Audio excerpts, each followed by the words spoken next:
Parfait. Donc, je vous propose qu'on commence. Premièrement, j'aimerais vous remercier d'être présent à ce laboratoire sur les services financiers et l'expérience client. Mon nom est Jean-Philippe Bernard. Je suis responsable des solutions clients chez Solgit. Puis, on est vraiment très content de pouvoir présenter ce laboratoire-là dans le cadre du salon Connexion. La question à laquelle on va tenter de répondre aujourd'hui, c'est comment les services financiers peuvent livrer l'expérience client attendue. On va couvrir 4 principaux points. Le premier, on va parler des challenges de l'industrie. Le deuxième, on va couvrir un élément qu'on appelle la vue 360 degrés. Le troisième élément, on va discuter puis proposer une méthodologie sur combien choisir les bons outils technologiques pour pouvoir livrer cette expérience client-là. Puis le quatrième point, c'est la meilleure façon de faire pour créer l'expérience client au sein des services financiers. Donc, les challenges de l'expérience client. On commence avec une question pour vous. Donc, ce qu'on vous demanderait, c'est d'inscrire dans le chat votre réponse à la question suivante, qui est quels sont les principaux challenges de votre expérience client? Est-ce que c'est A, la lenteur de l'expérience d'achat, l'inscription après-vente? Est-ce que c'est B, les points de contact non numériques mobiles? C, les systèmes qui sont lourds et incapables de s'adapter? D, les dossiers clients qui se perdent entre les départements. E, les disponibilités de l'information pour et sur les clients. Ou F, que les clients doivent constamment fournir la même information. Donc, on a des réponses qui commencent à rentrer. Effectivement, donc il y a des éléments au niveau des points de contact qui sont non numériques mobiles. Effectivement, c'est quelque chose qu'on voit beaucoup dans l'industrie. Il y en a qui sont allés avec plusieurs réponses. C, D et F, donc des systèmes qui sont lourds et incapables de s'adapter. Les dossiers clients qui se perdent entre les départements. Donc, ce qu'on peut voir, c'est que dans l'industrie des services financiers, l'expérience client et peut vraiment être amélioré, puis il y a vraiment encore beaucoup de challenges au sein de celle-ci. Un des éléments importants, ce qu'on voit dans la dynamique, puis dans ce qui se passe dans le marché, c'est l'expérience GAFA. Donc, les Google, Amazon, Facebook, Apple lead le marché, transforment l'expérience client, transforment les attentes des clients face au type de service, puis comment ils sont reçus. On a juste à penser à un Amazon Prime maintenant avec qui, dans le fond, tu commandes en ligne, tu as la livraison le lendemain. Donc, ça rend les gens de plus en plus exigeants parce que l'expérience est de plus en plus positive. Dans les secteurs plus traditionnels, ce qu'on se rend compte que la force vraiment opposée, c'est qu'il y a souvent une culture qui est un petit peu plus conservatrice, puis c'est surtout que c'est une industrie, puis il y a des industries comme les services financiers qui sont vraiment appuyés sur des vieux systèmes. Quand on regarde d'un côté l'expérience GAFA, qui est vraiment nouvelle, belle et qui intéresse vraiment tout le monde, puis quand on part de l'autre côté, où on dit, nous, on travaille avec des systèmes, une façon de faire depuis plusieurs années, ça crée vraiment deux forces qui s'affrontent. L'expérience client GAFA, on peut la résumer maintenant, puis, en disant que l'expérience, c'est les clients veulent maintenant tout de suite. Donc, les attentes sont très, très, très élevées pour l'ensemble des industries. Quand on regarde le secteur financier, il y a les services financiers qui sont des services qui sont, en fait, des entreprises, un marché qui sont là vraiment depuis longtemps. Il y a une accélération qui est absolument requise parce que si il n'y a pas une accélération qui se fait des façons de faire, une accélération de l'expérience client, ben, le statu quo va obligatoirement tendre vers une érosion de la base de clientèle, une érosion des revenus. C'est vraiment l'accélération sur laquelle on a choisi de focusser puis de vous parler aujourd'hui. La première étape pour améliorer l'expérience client, c'est d'avoir une vue à 360 degrés. C'est quoi ça, une vue à 360 degrés d'un client? Et c'est la capacité d'une entreprise, à travers l'ensemble des grands départements, l'ensemble des points de contact d'un client, d'être capable de toujours voir ce qui se passe, de voir les interactions qui ont eu lieu, d'avoir une continuité puis une uniformité dans ces expériences-là. Donc, la clé en service financier pour être en mesure d'améliorer l'expérience client, c'est de se doter, premièrement, d'une vue à 360 degrés des clients. Donc, Une autre petite question pour vous. Quel est le pourcentage de la vue 360 degrés est-ce que vous avez en ce moment au sein de votre organisation? Fait que vos clients, est-ce que vous êtes en mesure de les voir dans l'ensemble ou c'est un peu fractionné? Donc, réponse A, 0%, B, 25%, C, 50%, D, 75% ou E, 100%.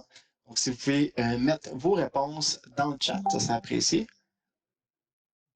Des réponses commencent à rentrer. Donc, quand même, il y a des entreprises qui ont un bon bout de chemin de fait. D'autres qui sont en plus un petit peu plus au début. Donc, on regarde souvent les entreprises. Oh, on a même un 75%. Donc, il y a des gens qui ont travaillé beaucoup en ce moment. Ce qu'on réalise sur la vue 360, quand elle est fractionnée, c'est que le premier résultat, c'est un client qui est peu content ou pas content du tout. La réponse pour laquelle en fait, les clients sont peu ou pas contents, c'est au niveau de l'insatisfaction. Ce qui crée l'insatisfaction, c'est un processus qui est brisé, qui est souvent rempli de trous. Donc, c'est une campagne marketing qui n'est pas nécessairement directement liée avec les produits et services, puis avec le processus de vente. C'est le service après-vente qui a un délai, donc après une vente, l'information ne se rend pas assez rapidement parce qu'il y a des délais de traitement aux opérations. Donc, pour être en mesure de prendre cette expérience client qui est présentement très fragmentée dans l'industrie, ben, il faut travailler en fait, il faut travailler l'ensemble des points de contact de l'industrie. Et quand on regardait tantôt, dans le fond, la vue 360, on parlait du marketing, des ventes, mais quand on le regarde de façon plus micro, on voit que l'expérience client, ben, c'est un ensemble de points de contact. Que ce soit les publicités, les événements, les prix, les courriels qui ont été envoyés, un portail pour faciliter le transfert d'informations, la vue sur un dossier, les interactions avec les services à la clientèle, avec les ventes. Donc, il faut vraiment voir l'expérience 360, pas comme on va dire une suite de grands blocs ou un tout, mais il faut le voir vraiment dans un ensemble d'expériences, un ensemble de points de contact à travers toute la vie d'un client au sein d'une organisation. Maintenant qu'on a vu, dans le fond, qu'est-ce que la vue 360 degrés et à quel point c'est clé pour être capable d'offrir une bonne expérience client, l'autre élément après ça, c'est beau vouloir une vue 360 degrés, mais c'est quels sont les bons outils à choisir pour être en mesure d'offrir cette vue-là.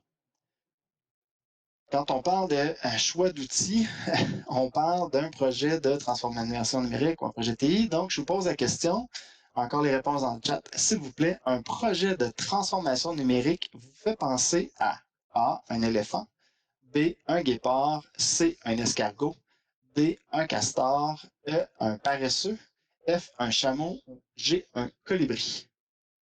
J'attends vos réponses dans le chat.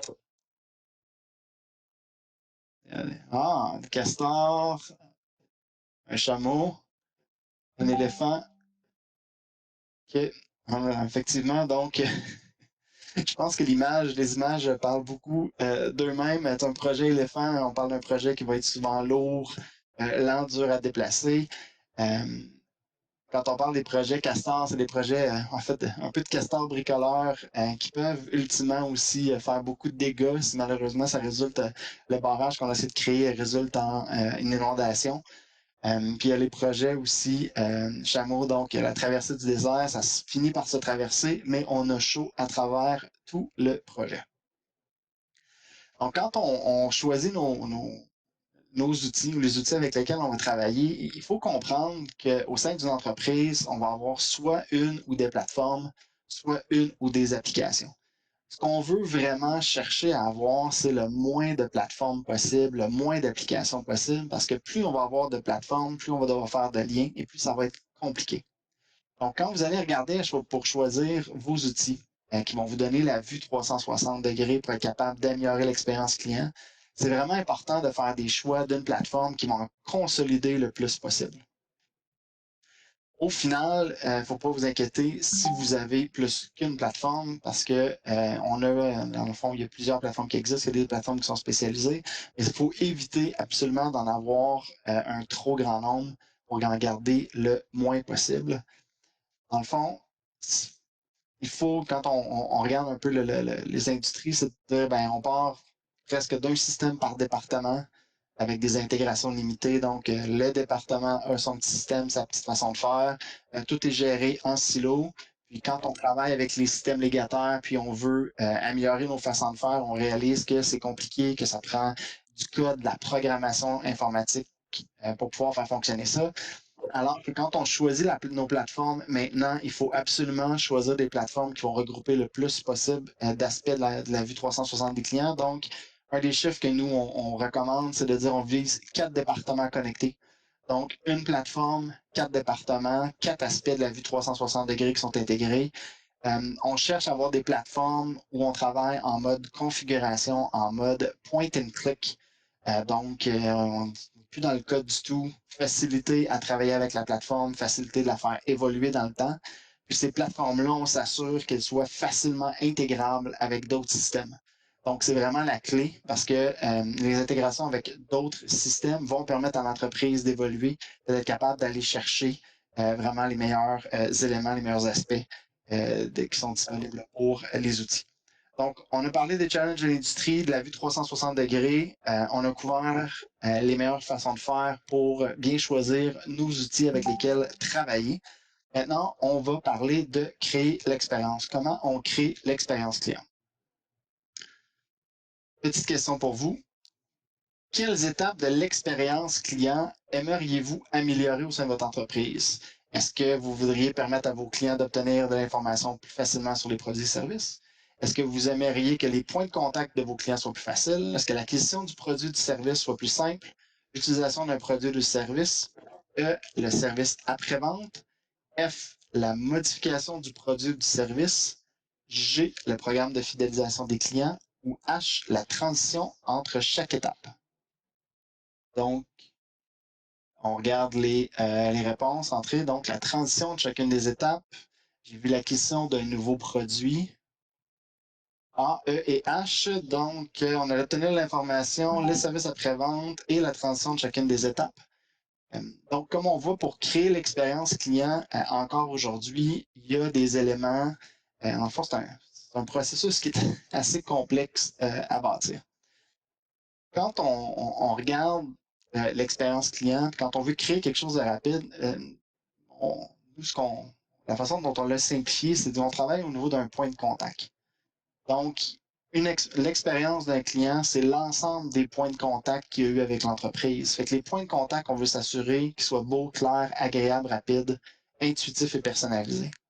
On veut que ceci soit utile aussi. Puis dans des entreprises comme les services financiers qui sont très légataires, il faut se poser la question, est-ce que, en fait, le point de contact est encore utile pour l'expérience client? Est-ce qu'il est encore utile pour l'entreprise? Puis si la réponse c'est non, on essaie de l'enlever complètement. S'assurer aussi que les points de contact à travers l'ensemble de la vue 360 soient les plus uniformes possibles.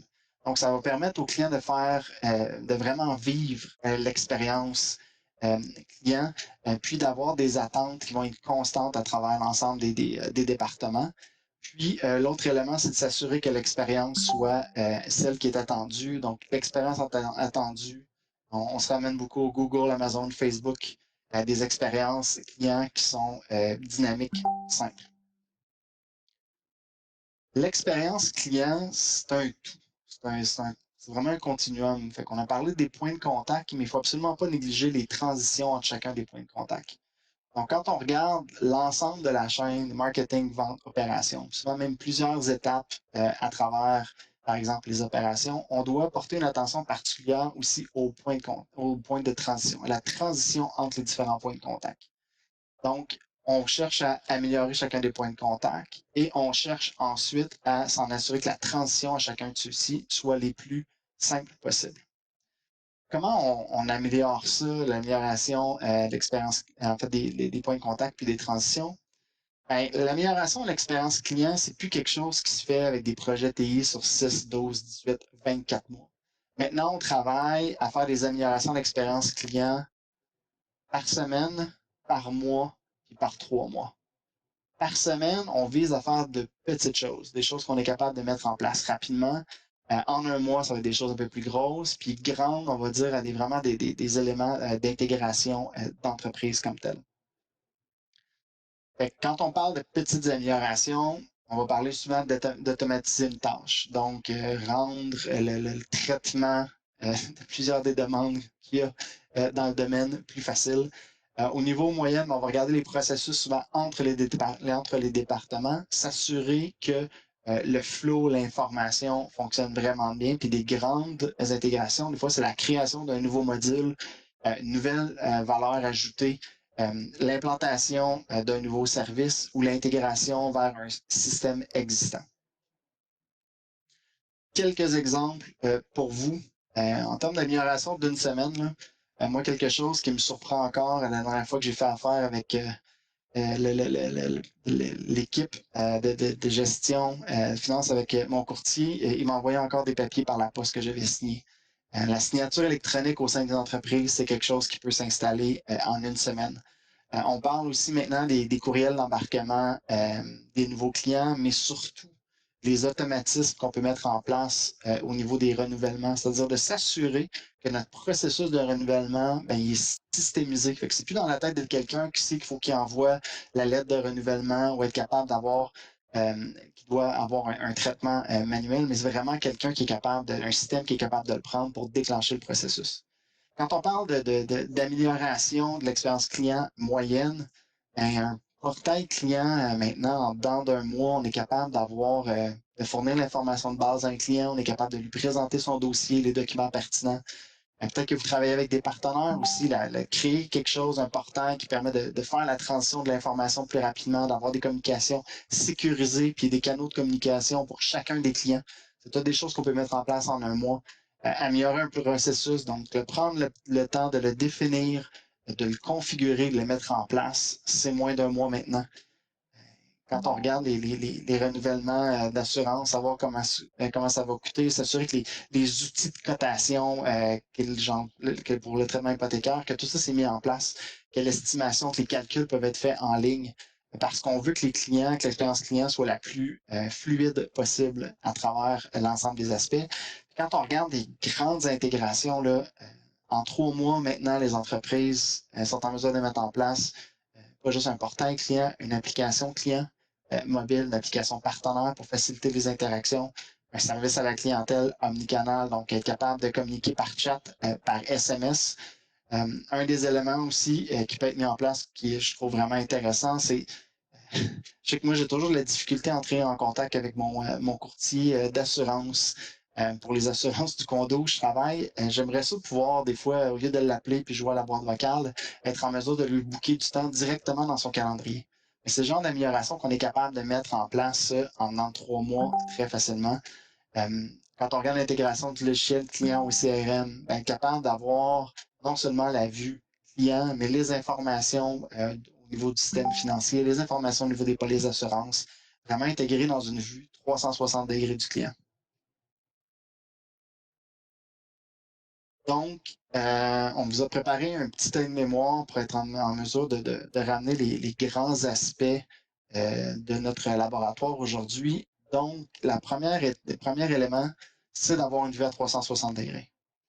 À partir du moment où on cherche à avoir une vue sur le 360 degrés, on est capable de choisir les bons outils pour créer la bonne expérience client. La création de l'expérience client, ça va se faire. L'expérience client qu'on veut créer, ça doit être rapide, intuitif, personnalisé. Elle doit être continue à travers les différents départements, agréable et uniforme. Puis les outils, on doit absolument chercher à avoir maintenant des plateformes qui sont scalable, configurables. On parle de point and click. On parle de plateformes qui vont être multidépartementales, faciles à intégrer entre eux. Puis on cherche à faire des améliorations à la semaine, au mois et aux 3 mois. Donc, le chat est ouvert et même les micros pour ceux et celles qui auraient des questions.